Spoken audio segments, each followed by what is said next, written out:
लालाओं को बदल दिया। रोहिणी जी ने मैया यशोदा के लाल को ले लिया और मैया यशोदा ने रोहिणी जी के लाल को ले लिया। जैसे ही गर्गाचार्य जी के सामने आए तो सबसे पहले नजर गर्गाचार्य जी की मैया यशोदा की गोदी में पड़ी, जो कि रोहिणी के लाल थी, और कहने लगे कि ये योगियों के हृदय में रमण करेंगे, इसलिए इनका नाम राम होगा। इनके बल की कोई सीमा नहीं होगी, इसलिए इनका नाम बलराम होगा। और जैसे ही दोनों माताओं ने अपने अपने लाला बदले और जैसे ही गर्गाचार्य जी की नजर भगवान की ओर गई कि समाधि लग गई। अब जैसे ही समाधि लगी मैया यशोदा बोली, अरे ओ बाबा। एकदम से गर्गाचार्य जी बोले, हाँ देवी। मैया यशोदा बोली, बाबा नहीं तो हमारे लाला को नाम बता दो। गर्गाचार्य जी बोले, अरे देवी याके तो अनेकों नाम होंगे, ये जैसी जैसी लीला करेगा वैसे वैसे याके नाम पढ़ते जाएंगे। अगर ये रास रचाएगा तो रास रचैया, माखन चुराएगा तो माखन चुरैया, गाय चुराएगा तो गोपाल, बंसी बजाएगा तो बंसी बजाइया, पीतांबर धारण करेगा तो पीतांबर धारी, अनेकों नाम होंगे। मैया बोली, बाबा हमें इतने नामों को का करना, एक आध अच्छा सा नाम बता दो जैसे हम यहाँ को पुकार सके।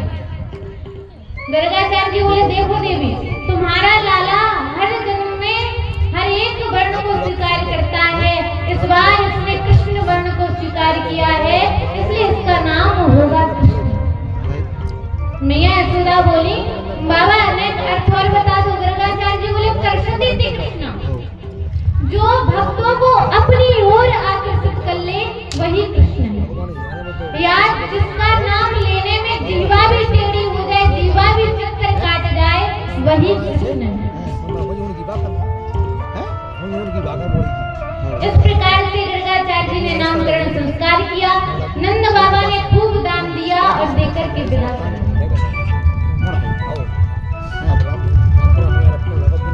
अब तो महाराज मैया यशोदा से कृष्ण और बलराम तो नाम लिया ही नहीं जाता, इसलिए माता मैंने जैसे अपना प्यार का नाम रख दिया ना, वैसे ही मैया यशोदा ने भी प्यार का नाम रख दिया, कनुआ और बलुआ। इन्हीं नामों से मैया यशोदा पुकारती है भगवान।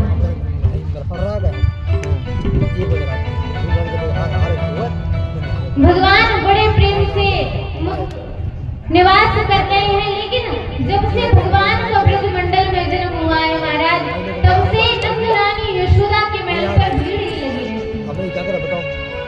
नित्य प्रति कोई ना कोई गोपी दर्शन करने जाती ही है।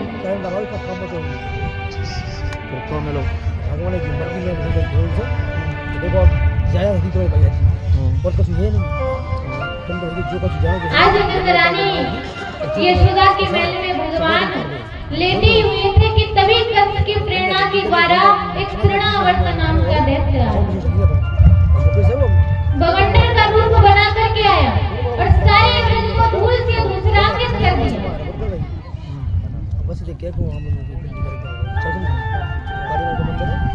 और जैसे ही धूल से धूसरांकित किया कि उसी समय नंद रानी यशोदा के महल में आया और भगवान को लेकर के उड़ने लगा।